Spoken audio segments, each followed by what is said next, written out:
Denmark की राजनीति में भारतीय और पाकिस्तानी सक्रिय या निष्क्रिय। डेनमार्क में भारतीय और पाकिस्तानी मूल के लोगों की संख्या छोटी है, लेकिन राजनीति में उनकी उपस्थिति दिखाई देती है। कुछ लोग ऊंचे पदों तक पहुंचे हैं, तो कुछ स्थानीय स्तर पर या विवादों में उलझे रहे हैं। आइए मुख्य नामों पर नजर डालते हैं। मनु सरीन, भारतीय मूल, पंजाब, सबसे सफल सक्रिय राजनीतिज्ञ। 2011 में वे डेनमार्क के पहले गैर यूरोपीय पृष्ठभूमि वाले मंत्री बने। रेडिकली वेंस्ट्रे पार्टी से वे समानता, चर्च, बच्चों, इंटीग्रेशन और सामाजिक मामलों के मंत्री रहे। मुख्यधारा की राजनीति में ऊंचे स्तर तक सक्रिय रहे। करण खोसला, भारतीय मूल, नई पीढ़ी, उभरता हुआ सक्रिय चेहरा। मॉडरेटर ने पार्टी से 2026 के संसदीय चुनाव में कोपेनहेगन क्षेत्र के उम्मीदवार हैं। युवा राजनीति और स्थानीय अभियानों में सक्रिय, नई पीढ़ी के भारतीयों का प्रतिनिधित्व करते हैं जो मुख्य धारा में जुड़ रहे हैं।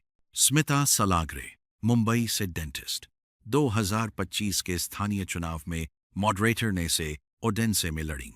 जस्मिन, फ्री ग्रोने पार्टी से कोपेनहेगन में उम्मीदवार। सिकंदर सिद्दीकी, पाकिस्तानी मूल, डेनमार्क में जन्मे और पले बढ़े नॉरेब्रो, बहुत सक्रिय रहे हैं। 2019-2020 में ऑल्टरनेटिवेट से सांसद रहे, फिर फ्री ग्रोने पार्टी के संस्थापक और नेता बने।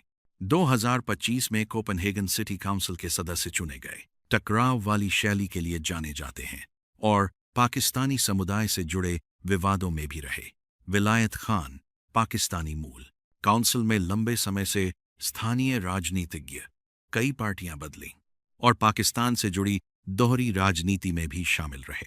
विवादों से घिरे रहे, परिवार से जुड़े मुद्दे और डेनमार्क बनाम पाकिस्तान की वफादारी पर सवाल। मुख्यधारा में उनकी भूमिका ज्यादा स्थानीय और विवादास्पद रही। लुब्ना नाजली इलाही, पाकिस्तानी, कश्मीरी पृष्ठभूमि, 1990 के दशक के अंत और 2000 के दशक की शुरुआत में सक्रिय रहीं। सोशल डेमोक्रेट्स, 2001 मुख्यधारा की राजनीति छोड़ दी। बाद में डायस्पोरा भूमिकाओं में सक्रिय रहीं, जैसे आज़ाद कश्मीर की मानद सलाहकार। डेनमार्क की राजनीति में उनकी भूमिका निष्क्रिय हो गई।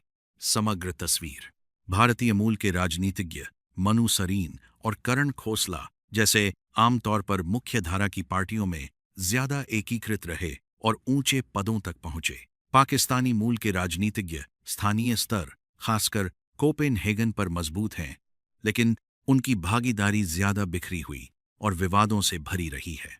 दोनों समुदायों की डेनमार्क की राजनीति में प्रतिनिधित्व अभी भी सीमित है। कुछ लोग सक्रिय और मुख्यधारा में हैं, तो कुछ स्थानीय स्तर पर या निष्क्रिय, विवादास्पद भूमिका में।